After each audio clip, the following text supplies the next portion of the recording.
الرحيم الحمد لله وكفى وسلام على عباده الذين اصطفى أما بعد السلام علیکم ورحمۃ اللہ وبرکاتہ۔ آج 24ویں رات ہے رمضان المبارک کی۔ 24ویں پارے کی کچھ منتخب آیات پر مختصر روشنی ڈالی جائے گی اللہ تعالیٰ کی توفیق سے۔ پارے نمبر 24، اس میں 3 حصے ہیں۔ ایک حصہ سورۃ الزمر کا ہے جو پارے نمبر 23 میں شروع ہوا، پھر ایک سورۃ المؤمن ہے جس کو سورہ غافر بھی کہتے ہیں، وہ مکمل سورہ اس میں موجود ہے۔ اس کے بعد سورہ فصلت کہتے ہیں اور اس کو سورہ حامیم سجدہ بھی کہتے ہیں، اور اس سورہ کے دوسرے نام بھی ہیں۔ وہ سورہ تقریباً اسی پارے میں ہے، اور پھر آخر کا تھوڑا سا حصہ اس کا پارے نمبر 25 میں جا کے مکمل ہوتا ہے۔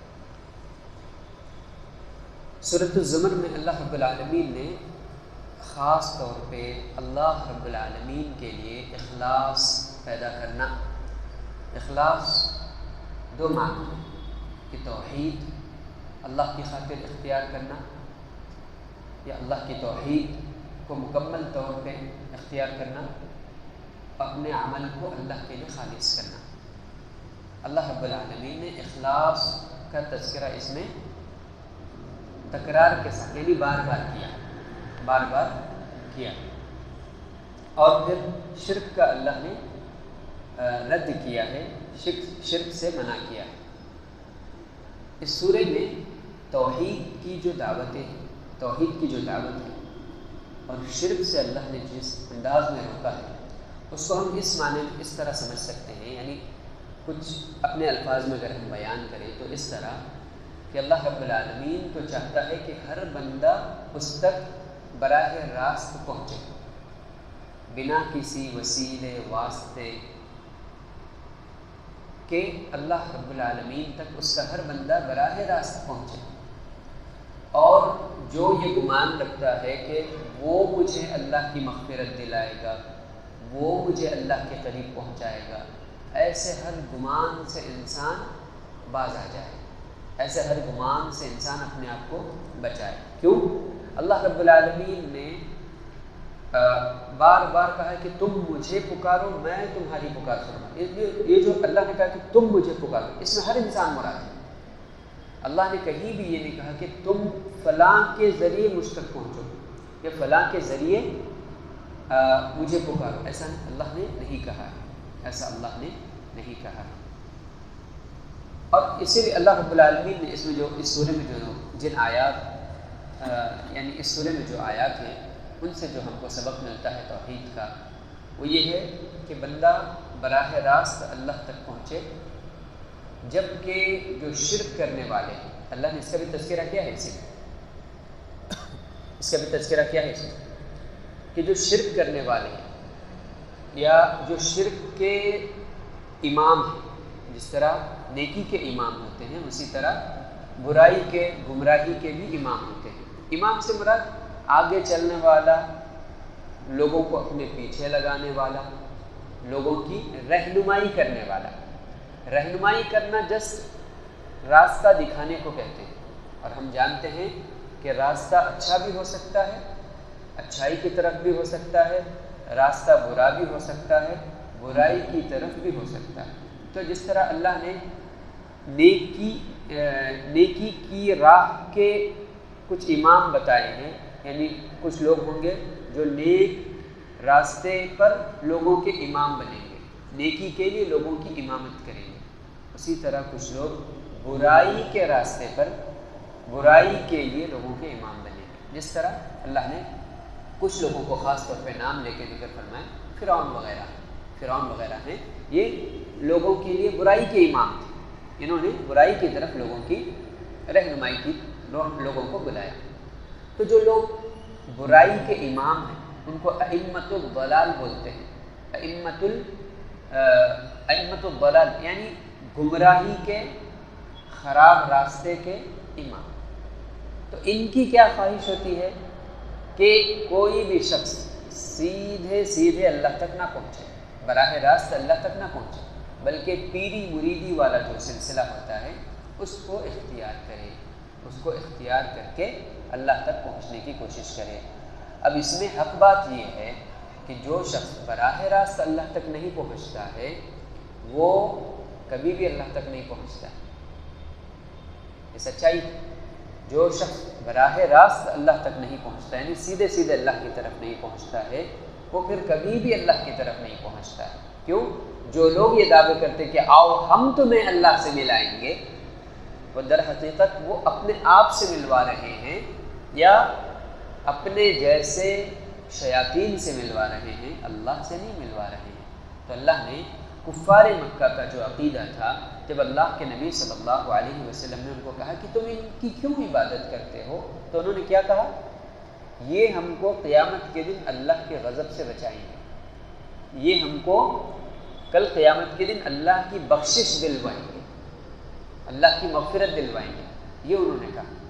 تو اللہ تعالیٰ نے کہا کہ اللہ تو ایسا کسی چیز کا محتاج نہیں، اور اللہ کے پاس تو کوئی بات کر سکے اس کی بھی کسی کو ہمت نہیں ہوگی، کجا یہ کہ آدمی کسی کی مغفرت کروا دے، کسی کو بخشوا دے، کسی کو جنت میں پہنچوا دے، کسی پر اللہ کا غصہ ہے اور دوسرا شخص آ کے اللہ کا غصہ اس پر سے ہٹانے کی طاقت رکھتا ہو، یہ ممکن ہی نہیں، یہ ممکن ہی نہیں۔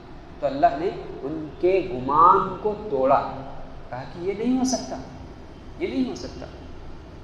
پھر اللہ نے لوگوں کو کئی مثالیں دی، کہا کہ دیکھو رات اور دن کو پیدا کرنے والا اللہ ہے، زمین آسمان کو پیدا کرنے والا اللہ ہے، تمہیں تمہارے مسائل سدھارنے والا اللہ ہے۔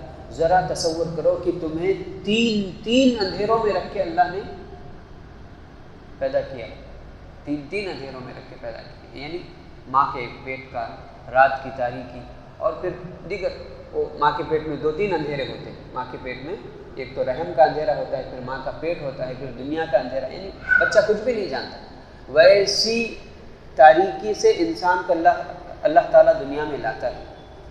تو جس طرح اللہ اس بات پر قادر ہے کہ وہ اندھیرے پھاڑ کے اس کو دنیا دکھایا، دنیا کی روشنی دکھایا، تو اللہ کا کلام اس بات کی طاقت رکھتا ہے، اللہ کے نبی صلی اللہ علیہ وسلم کی شریعت، ان کا راستہ، طریقہ یہ طاقت رکھتا ہے کہ انسان کو بہت سارے فساد والے عقیدوں میں سے صحیح عقیدت تک پہنچنے کا راستہ دکھائے۔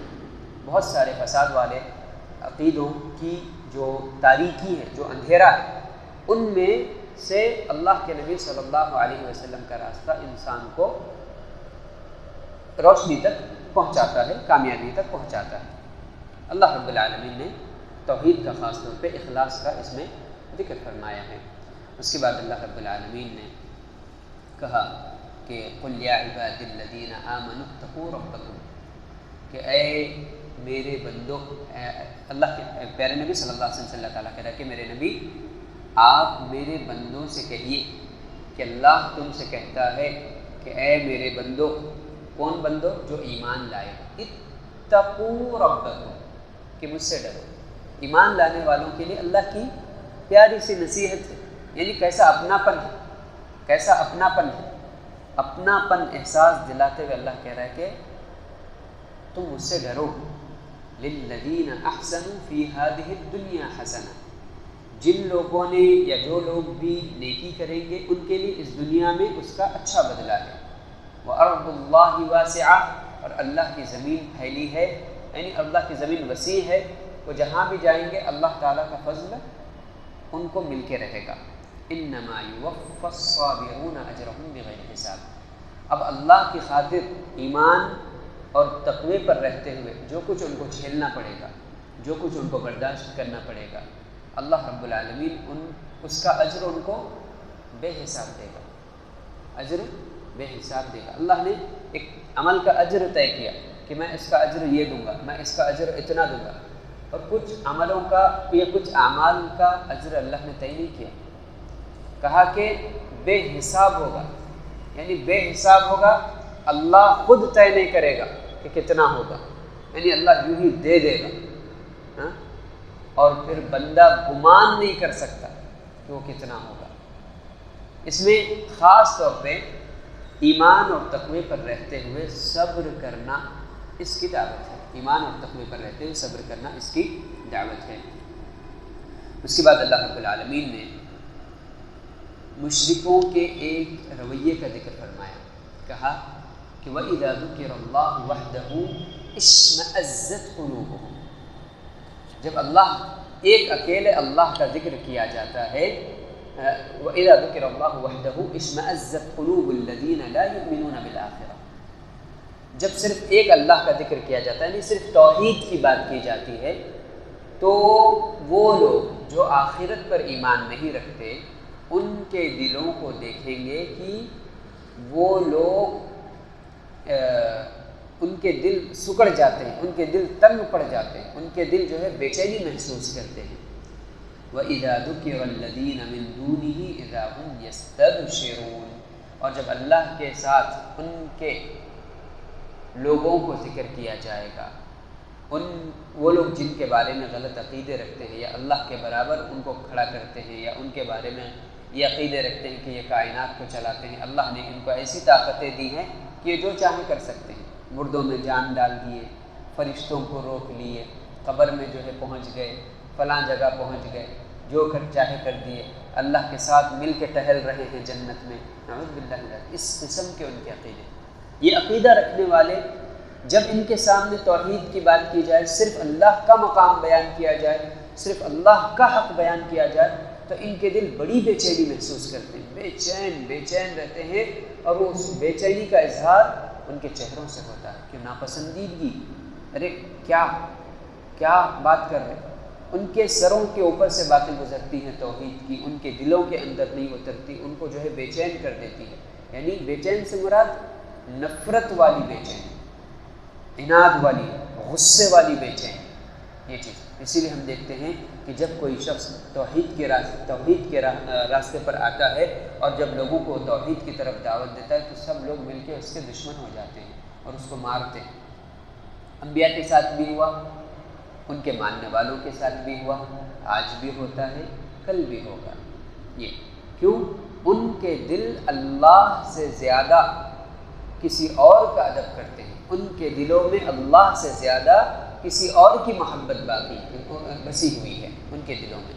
یہ اور جب ان کے اللہ کے ساتھ ان لوگوں کی تعریف کی جائے جن کو وہ اللہ کے برابر کرتے ہیں یا جن کے بارے میں بڑے بڑے عقیدے رکھتے ہیں، ایسے عقیدے رکھتے ہیں جو عقیدے صرف اللہ کا حق ہیں، جو عقیدے صرف اللہ کا حق ہیں، وہ عقیدے وہ کچھ لوگوں کے بارے میں رکھتے ہیں. جب ان کا ذکر کیا جاتا ہے تو دیکھیں گے ان کے چہرے خوش ہو جاتے ہیں، ان کے چہرے مسکرا پڑتے ہیں، بڑی تعریفیں نکلتی ہیں. اس طرح کی چیز ہوتی ہے. اس میں ایک نقطہ ہے، وہ یہ کہ مومن کے سامنے جب بھی توحید کا ذکر آئے گا وہ خوش ہوگا. اللہ کے حق کی بات کی جائے گی، صرف ایک اللہ کے حق کی بات کی جائے گی، صرف ایک اللہ کی توحید کی بات کی جائے گی، اللہ کا ذکر آئے گا تو وہ خوش ہوگا.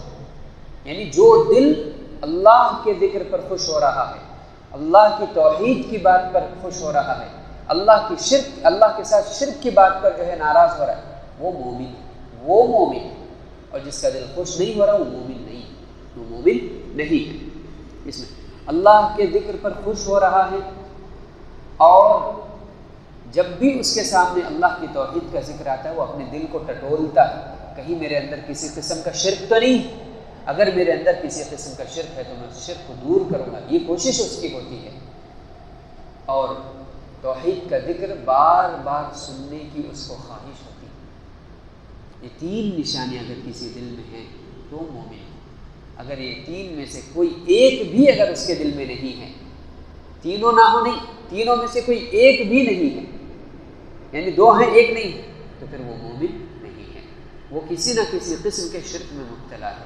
اللہ کے خلاف وہ کسی نہ کسی طرح کھڑا ہوا ہے، اللہ کے ساتھ نہیں، اللہ کے خلاف کھڑا ہوا ہے، اللہ کی توحید کے خلاف کھڑا ہوا ہے. تو اس کو جو ہے ہونا چاہیے. آپ دیکھیں گے مسلمانوں میں سے بہت سارے لوگ ہیں، جب صرف ہم توحید کی بات کریں گے تو وہ مانتے نہیں، دشمن بن جاتے ہیں. وہ مانتے نہیں، حالانکہ ان کے پاس کوئی دلیل نہیں ہوتی سوائے کچھ جھوٹے گمانوں کے، جھوٹی امیدوں کے، جھوٹے دعووں کے، جھوٹے خوابوں کے، ان کے پاس کوئی دلیل نہیں ہوتی، لیکن وہ ماننے کو تیار نہیں ہوتے۔ یہ کیوں؟ اللہ دلوں کو موڑ دیا، اللہ دلوں کو بند کر دیا، اللہ تعالیٰ دلوں پر تالا لگا دیا، ایسا یہ۔ اس کے بعد اللہ رب العالمین نے ایک آیت میں فرمایا کہ وَبَدَا لَهُم مِّنَ اللَّهِ مَا لَمْ يَكُونُوا يَحْتَسِبُونَ، کل قیامت کے دن کچھ لوگوں کے اعمال اللہ تعالیٰ بتائے گا کہ وہ لوگ جن اعمال کو نیکی سمجھ کر رہے تھے وہ تو اللہ کی نظر میں برائی تھے، وہ برائی کی شکل میں جب اپنے اعمال کو دیکھیں گے تو بڑا افسوس کریں گے۔ اس آیت کا اثر اسلاف میں سے، سلف صالحین میں سے کئی لوگوں نے بہت آخری حد تک لیا۔ یحییٰ بن معین رحمہ اللہ محدث، بہت بڑے محدث، جب وہ آیت پڑھتے تھے یا سنتے تھے تو بہت روتے تھے کہ جانے ہم جو اعمال کر رہے ہیں وہ ہمارے حق میں نیکی کے طور پہ ہی قبول ہو رہے ہیں یا نہیں ہو رہے ہیں۔ یعنی کس کا عمل برباد ہوتا ہے؟ جس کے اندر اخلاص کی کمی ہوتی ہے، توحید کی کمی ہوتی ہے، یا جو شخص نبی صلی اللہ علیہ وسلم کے طریقے کے خلاف عمل کر رہا ہے۔ وہ لوگ حدیثوں کی حفاظت کرنے والے، حدیثوں کی خدمت کرنے والے، حدیثوں کے لیے زندگی وقف کر دی، حدیثوں کی جو ہے نا، حدیثوں کی سند، یہ صحیح، یہ ضعیف، یہ موضوع، فلاں شخص جھوٹ بولا نبی صلی اللہ علیہ وسلم پہ، فلاں شخص صحیح ہے، فلاں شخص نہیں صحیح ہے، اس کا علم رکھنے والے یحییٰ بن معین، علم رجال جس کو کہتے ہیں، اس کے بہت بڑے عالم تھے۔ انہوں نے اپنی پوری زندگی اس کے لیے وقف کر دی، تو کئی لوگ ان کے دشمن ہو گئے، جو لوگ جھوٹی حدیثیں گڑھتے تھے ان کے دشمن ہو گئے۔ تو ایسی دین کی خدمت کرنے والے اپنے اعمال کے تعلق سے اس قدر ڈرتے ہیں کہ اللہ کا خوف رکھ کے روتے ہیں، اللہ کا خوف رکھ کے یہ آیت پڑھنے کے بعد روتے ہیں۔ جانے کیا ہو؟ محمد ابن المنکدر کے بارے میں آتا ہے کہ جب یہ آیت پڑھے تو بہت روئے، اتنا روئے کہ گھر والے ڈر گئے، آخر کیا ہو گیا؟ اب روئے کسی کو کچھ سدھر نہیں رہا۔ تو ان کے وقت کے اور ایک عالم تھے ابو حازم، گھر والوں نے ان کے پاس آدمی کو بھیجا کہ دیکھو ابو حازم ان کے اچھے دوست ہیں، ان کو بلا کے لاؤ۔ ابو حازم آئے، آ کے پوچھے کہ کیا بات ہوگی، کوئی بڑا حادثہ ہو گیا، کچھ نقصان ہو گیا، کیا بات ہو، کیوں رو رہے اتنا زیادہ؟ پھوٹ کے بلک کے ہچکیوں پہ روتے جا رہے۔ ابو حازم جب ہر چیز کے بارے میں پوچھنے کی، گھر میں کسی کو بیماری ہے، کوئی کسی کی وفات قریب ہے یا کچھ ہے، کیا ہوا، نقصان ہوا کیا، کوئی کچھ بات نہیں، پھر تم رو کیوں رہے، گھر والے تمہارے پریشان۔ تو انہوں نے کہا کہ آیت پڑھنے کے بعد مجھے اپنے آپ پہ رہا نہیں گیا کہ میرے اعمال میں سے کہیں کل قیامت کے دن اللہ مجھے یہ نہ بتائے کہ جو جن اعمال کو تم نیکی سمجھ کے کر رہے تھے وہ نیکی تو تھے نہیں۔ یہ اس قدر اثر قبول کرنے والے تھے، اس قدر اثر قبول کرنے والے تھے۔ اس میں ہمارے لیے کیا ہے؟ اس میں ہمارے لیے یہ ہے کہ ہم ہمیشہ ڈرتے رہیں کہ ہم جو عمل کر رہے ہیں وہ صحیح ہے ہی نہیں، ایک یعنی سنت سے ثابت ہے یا نہیں۔ دوسرا کیا ہے؟ اپنے عمل کے تعلق سے فکر مند رہنا کہ اس عمل کی ہمیں جزا ملے گی یا سزا ملے گی، فائدہ ملے گا یا نقصان ملے گا، یہ چیز۔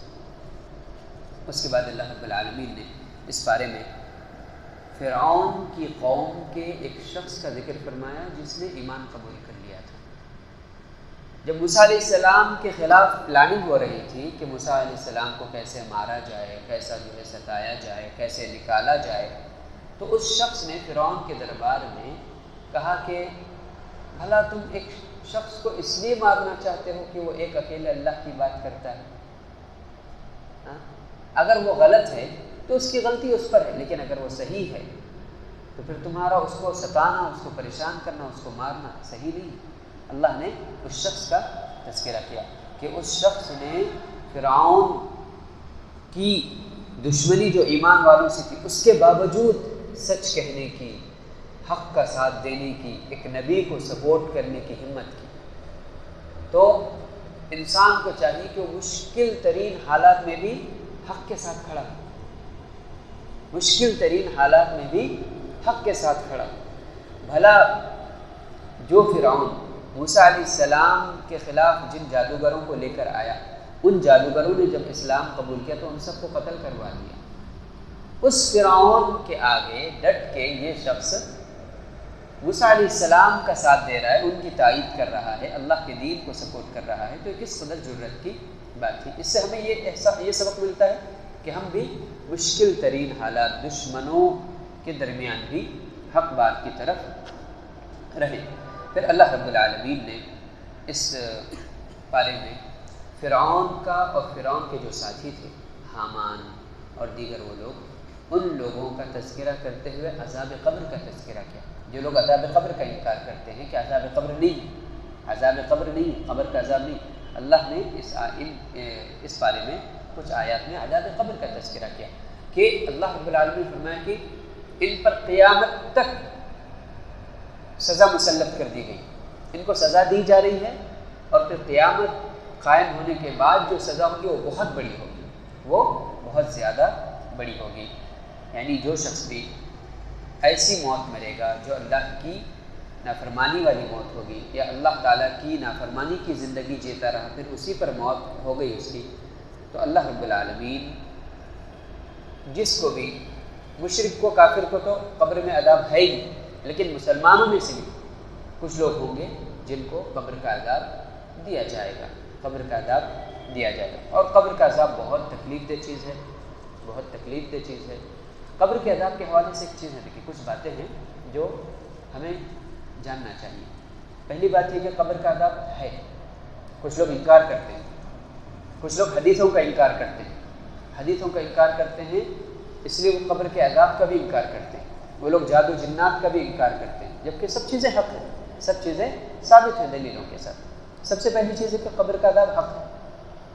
دوسری چیز یہ کہ قبر کا عذاب مومنوں کو بھی ہو سکتا ہے، کافروں کو بھی ہو سکتا ہے۔ کافروں کو تو ہو گئی، کافروں کو تو ہوگا ہی، مومنوں کو بھی ہو سکتا ہے۔ اب مومنوں میں وہ لوگ یعنی جو شرک نہیں کرتے تھے، جو شرک نہیں کرتے تھے، توحید کی حالت میں مرے، تو کچھ لوگوں کو اللہ تعالیٰ قبر میں ہی عذاب دے کے آخرت میں ان کی ساری غلطیاں معاف کر دے گا۔ یعنی آخرت کی سزا یہاں پہ قبر میں پوری ہو گئی، تو اب آخرت میں ان کو قیامت کے دن کوئی سزا نہیں دی جائے گی۔ اور کچھ لوگ ہوں گے جن کے گناہ زیادہ ہونے کی وجہ سے ان کو قبر میں بھی سزا دی جائے گی اور پھر آخرت میں بھی سزا دی جائے گی۔ تو قبر کے عذاب کے حوالے سے یہ بات ذہن میں رکھنی چاہیے۔ ایک اور چیز ہے کہ اللہ رب العالمین قبر کا عذاب جسم کو دے گا یا صرف روح کو دے گا، یا صرف جسم کو دے گا؟ صحیح جو عقیدہ ہے وہ یہ ہے کہ اللہ رب العالمین جسم اور روح دونوں کو عذاب دے گا۔ اب بولتے کہ فرعون کی لاش تو پڑی ہوئی ہے، اس کا کیا ہے؟ آدمی تو جلا دیا گیا، اس کا جسم تو گیا، اب اس کو کہاں سے سزا؟ اللہ ہر چیز پر قادر ہے، اللہ ہر چیز پر قادر ہے، اور بہت ساری باتیں ایسی ہیں جو ہم دیکھ ہی نہیں پاتے۔ اللہ نے غیب کے جو مسائل ہیں، غیب کی جو باتیں ہیں، اس تک کسی کو رسائی نہیں دی، کوئی نہیں پہنچ سکتا، نہ کوئی آنکھ پہنچ سکتی ہے، نہ کان پہنچ سکتے ہیں، نہ دل پہنچ سکتے ہیں۔ تو اللہ نے بہت ساری باتیں اس کائنات میں غیب رکھی، غائبانہ رکھی۔ اللہ رب العالمین، ایک مثال دیکھیے،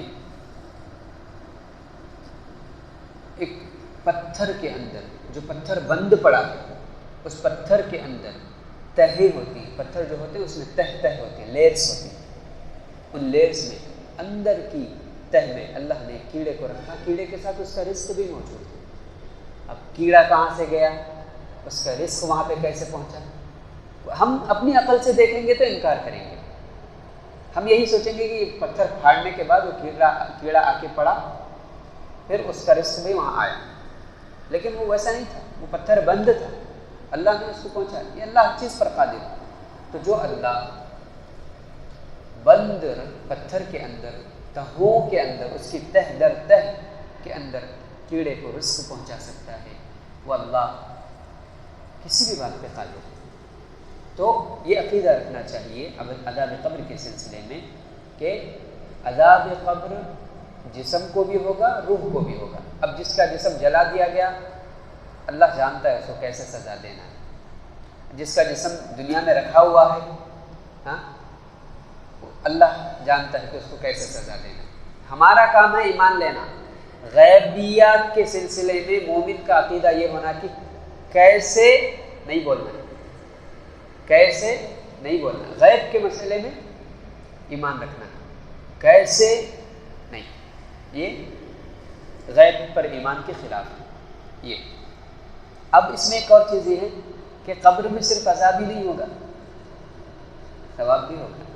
قبر میں صرف جہنم ہی نہیں ہے، جنت بھی ہے، نیک لوگوں کے لیے جنت بھی ہے یہ۔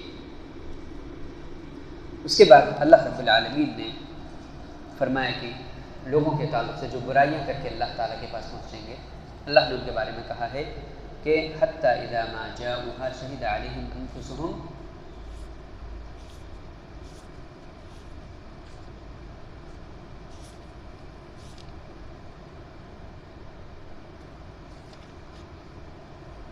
شہد علیہم سمعہم وابصارہم وجلودہم، کہ جب لوگ اللہ تعالیٰ کے پاس پہنچیں گے، یعنی برائی کرنے والے، اللہ کے جو دشمن ہوں گے، جن کے بارے میں جہنم میں جانا طے ہوگا، اللہ رب العالمین جب ان کو جمع کرے گا تو وہ لوگ اپنے اعمال کا انکار کریں گے کہ ہم وہ برائی نہیں کریں، ہم یہ نہیں کریں، ہم وہ نہیں کریں۔ تو اللہ تعالیٰ ان کی سماعت، سننے کی طاقت، ان کی بصارت، دیکھنے کی طاقت، اور ان کی جو اسکن ہے، یہ چمڑی، اس سے گواہی دلوائے گا۔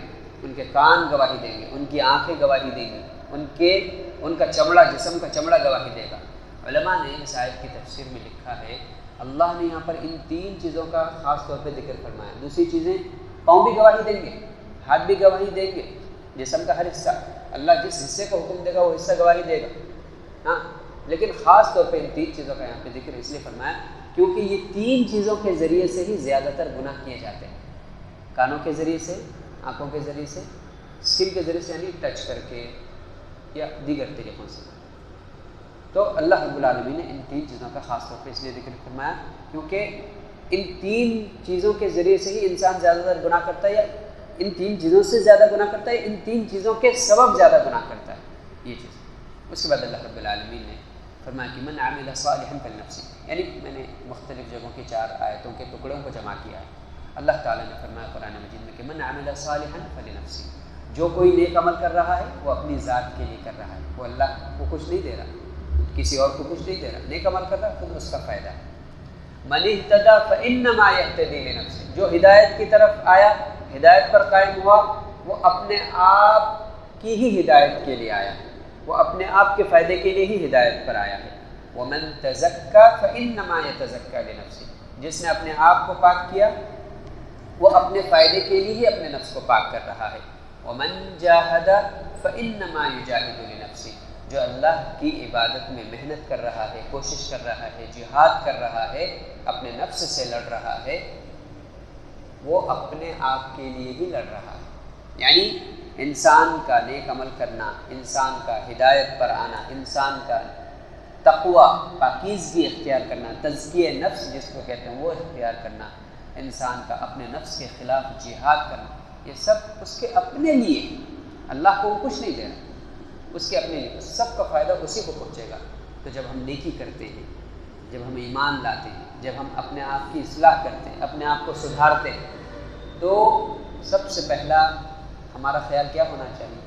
یہ اللہ کی خاطر ہے، یہ اللہ کی فرما برداری میں ہے، یہ جو میں گناہ چھوڑ رہا ہوں، یہ جو میں توبہ کر رہا ہوں، یہ جو میں نیک عمل کی طرف آ رہا ہوں، یہ جو میں اپنے آپ کو سنوار رہا ہوں، سدھار رہا ہوں، یہ جو میں عبادتیں کر رہا ہوں، یہ اللہ کی رضا کی خاطر اور میرے فائدے کے لیے، خود میرے فائدے کے لیے، اس میں کسی کا کوئی فائدہ نہیں، یہ چیز۔ سبحانک اللہم و بحمدک، اشہد ان لا الہ الا انت، استغفرک و اتوب الیک۔ السلام علیکم ورحمۃ اللہ وبرکاتہ۔